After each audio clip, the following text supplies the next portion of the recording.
Good morning, good afternoon, good evening. That is Jack. I'm Conrad, and this is the 45. It is now the close season, the silly season. The transfer window is open, and it is time for the people with more money than brains to do what they do and make stupid transfers. And our job is to tell them they're stupid. So here we're going to talk about the rumor, not so quiet rumor, of Jadon Sancho moving from Dortmund to Manchester United for what sounds like a lot of money. Yeah. Fabrizio Romano has a tendency to make people go crazy with his tweets. His "Here we go" has not come yet, and United fans have his tweet notifications on, just hoping for those 3 words. But obviously, the player Sancho wants to join Manchester United. The only issue has been only issue for several weeks now is agreeing the terms, and the amount of money to be spent is going to be a lot of money, is what we know. Eye-watering on the transfer number that's rumored, as well as the wages that he's going to receive. Yeah, I mean, the floated number was that he's going to make in excess of 17 million euros a year, which is about 340,000 a week, which is quite a lot of money for a 20-year-old. Obviously, he's supremely talented. Has had several great seasons in the Bundesliga. I don't think anyone doubts his talent, but there are some question marks that we have about the transfer. Should it happen? Let's go to the Wayback Machine real quick. Way back, which seems like 7 years ago now, 2017, City did a bad bit of business here in retrospect. Brilliant business from Dortmund. They do exceptionally well with these types of deals. $8.5 million just over in terms of dollars spent to bring Sancho to Dortmund. Yeah, and they do that all the time. They spend low, sell high. City, I don't think this is a bad transfer. He wasn't going to get the time at your club. Obviously, if you knew he was going to have the exact same growth trajectory, you would have kept him. But you don't know that. You have to kind of $8.5 million for a player who wasn't going to play. Wasn't bad at the time. But now if they were seeing the figure that Manchester United want to pay, that's a bit. Well, they don't want to pay it. It sounds like they're trying to talk that number down. And Dortmund's like 120 million pounds or 120 million euro. That's the deal. And we're seeing a lot of media battles where they're saying, oh, they need to bring the price down for us to compete. I think United still have a great chance of signing the player. I think they will. Should they?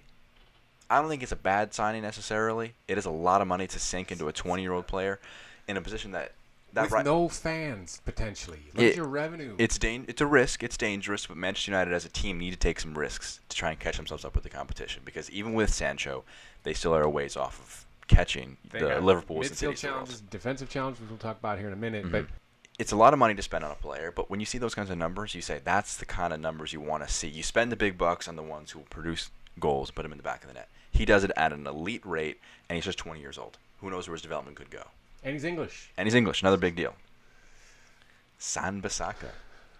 Coining this? Creative. That would be a good combination on the right-hand side for Manchester United. Wan Bissaka struggles offensively. I compare him to Bambi when he attacks.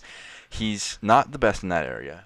Jadon Sancho would help him out a lot. Sancho wouldn't have too many defensive duties because Wan Bissaka is so good in that regard. And Sancho could maybe help him out on the offensive end a bit as well. I think it'd be a very tantalizing right-hand side for Manchester United should he be signed. However, you could do this and spend $128 million on a player of Sancho's caliber, which we recognize is very, very good, as we just discussed. Or you could get this haul and then maybe a Jack Grealish, throw it on top. If you're a United fan, you got to be saying, maybe not do this. If you're anybody other than a United fan, you're like, yeah, please do this, because you know what United need to be better, and it's that. Yeah, and obviously Jadon Sancho is the best player out of those 5 lists, and all those numbers from Transfer Market. So it's too simplistic to say, it would be 35 million for Telles, it'd be 22 million for Gabriel. But ultimately, you say, well, in my eyes at least, the right wing position for Manchester United would be severely upgraded with Jadon Sancho. You can move Mason Greenwood down to the center. You could change things a lot. He'd be a great signing. Left back is still a problem. Harry Maguire has a lot of question marks about him. I think you need to sign. I think he's good enough. I think people saying he's not good enough to be a title-winning center back. You just need a good partner with him. I think Gabriel is a long-term guy for that. Telles would be the left back. Declan Rice offers depth for Nemanja Matic, which we see when he can't play, when he starts to get unfit. There's a huge hole there. Joshua King as a backup striker. Do you keep Odion Ighalo, or do you go to a guy you used to have, Joshua King? You could have Jack Grealish instead of Bruno Fernandes. And then you say, well, those 4 guys instead of the 1 guy. For Manchester United, it's an amazing window. It's if you the do that. ugly choice to not go for Sancho, especially after all the linking you've had with him. You'd be berated in the media and by your fans. But it might be the smart thing to do. Should they sign Sancho and should he produce? No one will have any questions. But this would, I think, be the smart thing to do. But who knows? In Manchester United, maybe they decide it's time to do both. Well, more money, more brains, right? That's what transfer you stupid. have to look at, and that is the definition of transfer stupid. Well, that'll do it for us. Taking a look at Jadon Sancho, potentially to United. We shall see.